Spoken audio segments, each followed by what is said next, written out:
On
est parti d'un texte. D'un texte qui vient des archives. Ça parle d'une habitation de Monsieur Pécoul avec des esclaves, etc. Après, on a travaillé sur le texte, on a mis en place une scène pour faire la pièce de théâtre en fait. Ça m'a quand même appris des choses parce que l'esclavage, je m'y étais jamais intéressée. Je me suis jamais dit tiens, je vais parler de l'esclavage ou quelque chose comme ça. C'était très différent de ce que je pensais. C'est après que les maîtres peuvent être vraiment sévères envers les esclaves et les forcent à travailler de plus en plus dur. Ils travaillaient beaucoup, qu'ils étaient fatigués, ils étaient souvent malades. C'était difficile et que j'aurais pas aimé être à leur place.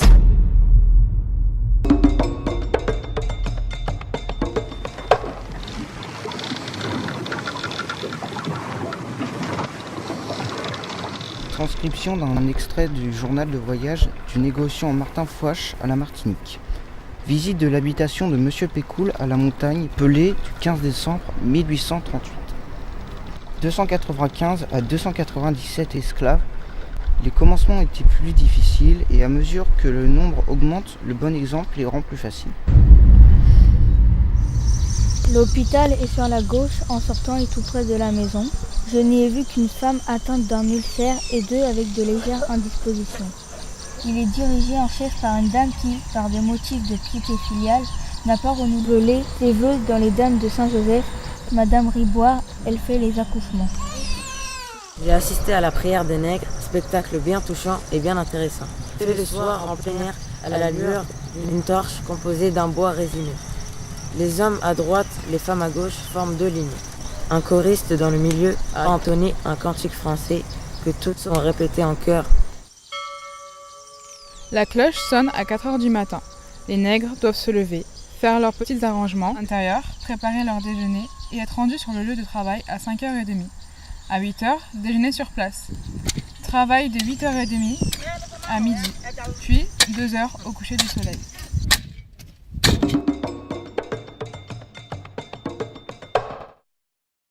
Mais c'est qui monsieur Fouache? À votre avis, tel qu'on lit le texte là, c'est qui ce monsieur? C'est le narrateur.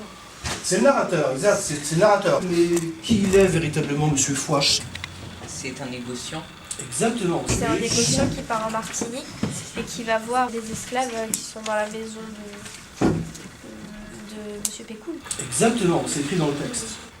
Extrait du journal de voyage du négociant Martin Fouache à la Martinique. Alors c'est quoi un négociant? C'est qui un négociant? Il négocie les esclaves, oui. Faire du négoce, c'est faire du commerce. C'est un commerçant. Et puis, à cette époque-là, 1838, on est encore dans l'époque de l'esclavage, de ce qu'on appelle aussi la traite négrière.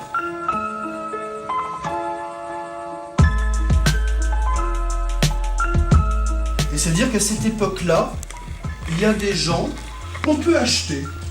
Pourquoi est-ce qu'ils les achètent? Ils habitudes de travail que les gens doivent faire. Oui, ils les achètent pour qu'ils travaillent. Avant, je pensais même pas à l'esclavage, je savais pas du tout ce qu'il donne. Ça j'ai vraiment ressenti, mais là, mes émotions ont changé. J'ai appris quand même des trucs quand même. Des fois ils pouvaient être battus. Moi j'aurais pas pensé que ça aurait été si dur que ça. Le transport de l'Europe à l'Amérique, dans les bateaux, c'était difficile, beaucoup de morts, ça on savait pas. Je savais qu'ils travaillaient dur, mais pas à ce point-là en fait. Ils travaillaient presque toute la journée, dans le soleil, dans la chaleur. Plutôt 50 francs. Stop, s'arrête. Tu vois comment ils sont agités là? Toi aussi t'es agité. Il est encore plus hyperactif que tout à l'heure. Oui, et donc, je vous le dis, bravo, merci.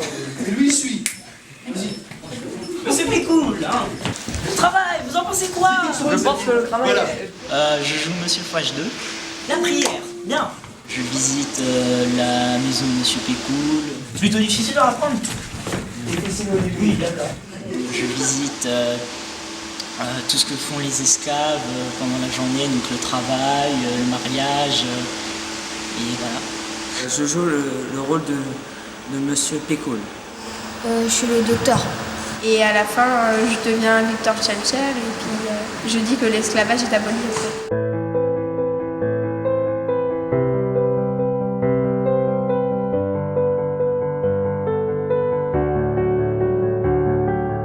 C'était une bonne expérience de pouvoir se mettre dans la peau des esclaves d'autrefois.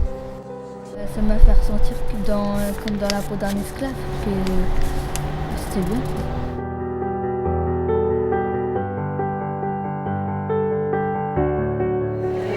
Je peux profiter de ma vie, de ma liberté. On n'est pas libre. Jamais ici quand même. Non, là, Mais voilà, on n'est quoi. pas libre. Là, c'est vrai. On n'est pas libre.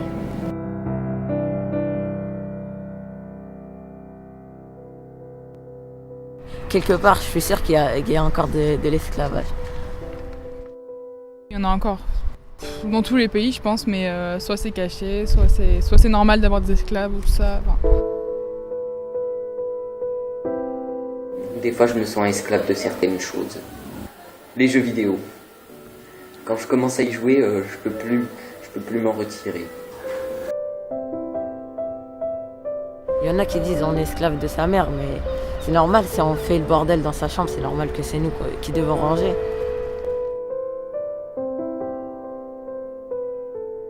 Je trouve que j'ai quand même pas mal de liberté. Après, c'est possible que je sois peut-être esclave de quelque chose, mais je me sens quand même bien libre. Oh, non, pas totalement libre non plus quand même. J'ai mes parents, mais ça va, à part ça, c'est moins que les esclaves.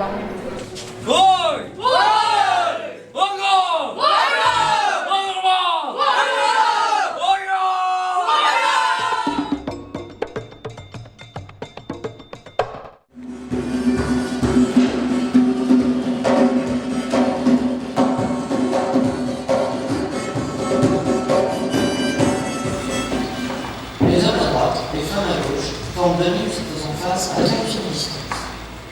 Chacun y était arrivé portant sur sa tête son paquet d'herbe et le déposant devant lui.